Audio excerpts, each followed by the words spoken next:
Coach, first off, congratulations on getting to 40 wins.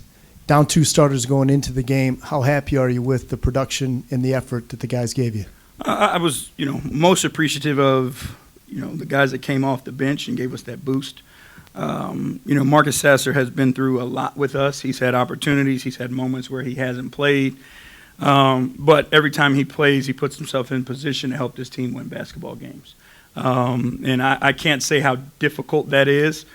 But all I can tell you is how important it is to us and what it means as a professional and how well he focuses on his craft. So, again, a lot of respect and appreciation for him. And then I think Ron Holland was fabulous tonight. He kind of got the feel that we were in a little bit of the mud ourselves and couldn't get ourselves going. And he took it upon himself to bring us some life and bring us some energy. I thought he was phenomenal on both ends of the floor. I know there's a lot of guys you lean on to kind of embody what your spirit's all about. With Ron Holland being one of those guys at 19 years old, I guess what impresses you most about his understanding of what's needed when, and then to have the athleticism to play at both ends of the floor? It's just that. It really is. Like, I can't say it. Most guys at 19 years old who have been, the guy, who have had the ball in their hands all their lives and the focus has been about them, don't understand how to play with others. And, when you come to the league, you go to, a team that's full of lottery picks and, added veterans, like typically you're going to have to find a niche off the ball for a little bit in order to find an impact. And Ron just has an understanding of how to impact winning. He's a fierce competitor, but he just doesn't care what the play is. It can be an offensive rebound. It could be a steal. It could be a loose ball, a drive to the basket in transition. Like, he just impacts winning in a way because it matters to him. And, again, I repeat it, at this age, most guys are trying to figure out, if it's not about me, then what are we doing? And, he's done a tremendous job all year of only giving a shit about the team and his teammates. During your introductory press conference, you said come March, Pistons fans and everybody will be able to look at this product and see identified Detroit Pistons basketball taking over a 14-win team and getting them to their first 40-win season since 2019 season. Like, what does that mean to you to be able to come here and have these guys buy it and get that success? Again, nothing yet. You know what I mean? Like, our job isn't finished. I appreciate the effort that the guys put in. I respect how they have attacked this season. I respect how they've allowed me to coach them and continue to help them get better. But, we've got a job to do, and the job doesn't stop tonight. The job is going to continue on Tuesday and then again on Friday and then hopefully into the postseason if we take care of our business. So, those are things that, again, I respect our guys. I appreciate our guys. I love those dudes in the locker room. But, we'll look at it after the season, and those are the conversations that we'll have about the job we did and where we could have been better. But right now we're going to be prepared to play San Antonio on Tuesday. Obviously, it takes a lot of maturity for Ron to be in the position he's in now. But on one play specifically, he had just reached 23 points. He had got an offensive rebound, and instead of forcing a shot up, he kicked it back out to Sass for a 3. Can you kind of just speak to the maturity of Ron? It's that, like, I said it before. It's just like he understands what the right play is to impact winning. He doesn't ever make it about himself. And very easily when he was scoring and rolling the way he could have, like, he could have taken that shot, right? And people would have understood. But he did the right thing by his teammates. And that's what he's done all year long, whether it's 8-minute spurts, 16-minute, whatever it's been. Like, Ron has always done what's been best by his teammates and trying to win basketball games, and never once has made it about himself. Hey, Coach, 2-part question here. One, with you guys already being down 2 starters and, of course, Ausar Thompson getting into foul trouble, limiting him to like 9-10 minutes. One, how difficult did that make it for you to kind of go in and adjust in the game with that? And then 2, most importantly, when you take a look at the struggles that Thompson had, does that make the bench production even more impressive, given the fact that you had to alter, what happened? Yeah, but that's why you have a team, right? And that's why we have the ultimate amount of trust in each one of those guys in the locker room and on that roster.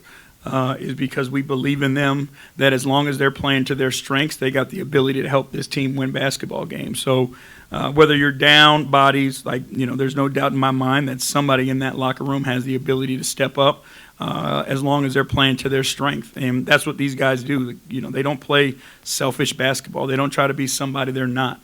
They try to be the best version of themselves because they know that impacts this team and make this team the best version of itself. Coach, how does a win like this help develop that playoff mindset and playoff habits? I think that in an effort like this, you may need again coming down the line. So where is it in the hierarchy? There's a lot for us to improve upon. I'll just say that. I don't want to take away from what those guys did to help us close the game out and win the game. But habits matter. And, you give up 39, 32, 32, those aren't the habits that we're looking for. And our guys understand how important it is that you want to go into the last 10 games here playing, at the peak of what your habits are that make you successful. So that's our focus is those are, you don't want to go into the last 10 games doing this. You want to go into it as steady as you can, as consistent as you can, and diving into how important your habits are and the details. So again, we could have been better defensively tonight, more attention to detail, and I could do a better job of helping as well. With only a few games left in the season, I know you don't want to look ahead, but can you at least sense the buzz in this city, in this arena that this team has created? Because as somebody who's covered this team for a long time, the last decade, and you've been in here as another coach with another team, it was like a Morgan here, and now it's so different. You go outside and talk to people, and people want to talk about the Pistons. Yeah, I don't go outside and talk to people, so that part I can't answer for you. But what I can tell you is, again, I've noticed a distinct difference from our first preseason game, and I've said this to you guys before. There was about 8 minutes and 40-something seconds to go in the first quarter. A timeout was called. We were down 20-3, and we were getting booed, right? And to go from that to seeing where the crowd is now, the way they support us, the way they cheer for us. I think about that Oklahoma City game, how they got behind us, the energy that they brought. That's growing up the Pistons crowd that I've always known, right? I understand, recent history, but I know how important basketball is to this city. And how important this fan base is, and vice versa. The Pistons care about the fans. You build a program, whether it's the bad boys, the next generation with the Chauncey Rip, Tayshaun era. Those teams are built to suit their fan base, right? There's a ruggedness to them, a determination to them, a grit to them. And we're just trying to be that version of this because we know how important it is to the city. Yeah. And after 31 wins the last 2 seasons, you've kept a constant refrain all season that this team was better. You've continued to talk about higher standards. What from the beginning of the season about this group and this makeup of players contributed to your belief that they were this good and probably even better? Talent was there. Like I said, you don't make, as many first-round lottery picks, bring in a group of talent like this and it not be about, talent being there. I think talent takes time to foster. And fortunate enough for me that I was able to get here, when it had been through some things. Again, adding veteran players who you can trust in, who can contribute at a high level, who play, games and are steady, who understand what it takes to win and go, what the postseason looks like and just what fourth quarters look like, right? What meaningful games after the All-Star break looks like. When you put all that together, we knew it was going to take some time to figure it out because the hardest thing to do in this league is learn how to win.